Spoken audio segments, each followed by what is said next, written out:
Sometimes, the scariest things aren't what you see. It's what's right beneath you, and you don't even realize it.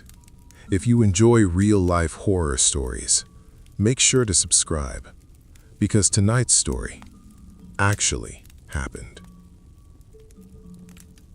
A few years ago, when my daughter was still a toddler, my wife and I had a simple routine. Whenever we had a free afternoon, we'd drive out to this small lake just outside town. It wasn't crowded, no loud people, no boats, no noise. Just quiet water, trees, and space to breathe. It was the kind of place where you could forget everything else existed. And that day felt exactly like that. The weather was warm but comfortable.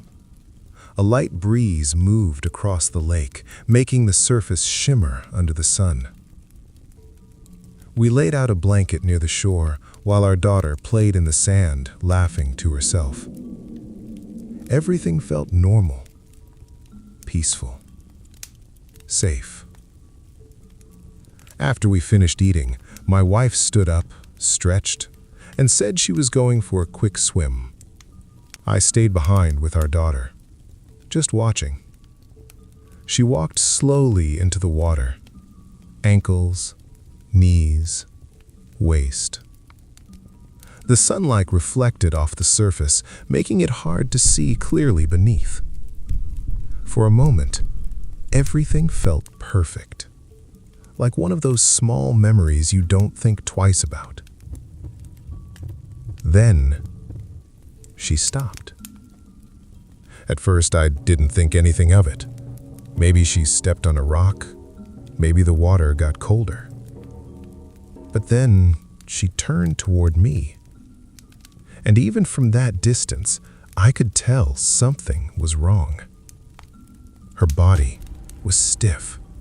Her face tense. She shouted something, but I couldn't hear it. I stood up. "What?" I yelled back. Then she shouted again, louder this time. "I think I just stepped on someone's face." For a second, I honestly thought she was joking. It didn't even sound real. But she wasn't laughing. She wasn't smiling. She looked pale. And then she started moving, fast. Not swimming, not walking calmly. She was rushing back to the shore, like she needed to get out of that water immediately. When she reached me, she was breathing heavily. Her hands were shaking. I asked her what happened. She kept looking back at the lake, like she expected something to come up from beneath the surface. Then she said it again, quieter this time. "I stepped on a face." I told her to explain, trying to stay calm. She said when she was out there, her foot brushed against something soft. At first, she thought it was just plants or mud, something normal. But then she stepped down again, and that's when she felt it. Not a rock, not a branch. Something shaped. She described it slowly, like she didn't want to believe it herself. A nose, the curve of a cheek, and then something hollow, an eye socket. She said she could feel it, clearly, like there was no mistake. At that point, I didn't know what to think. Part of me wanted to go into the water, to check for myself, to prove it was nothing. But something stopped me. A feeling. Something wrong. So we didn't check. We didn't investigate. We just packed everything up as fast as we could. Our daughter didn't understand. She kept asking why we were leaving. We didn't answer. We just left. The drive home was silent. My wife stared out the window the entire time, not saying a word. That night, we neither of us slept. And the next morning, everything changed. I was in the kitchen when I saw it. A news report. A missing child had been found.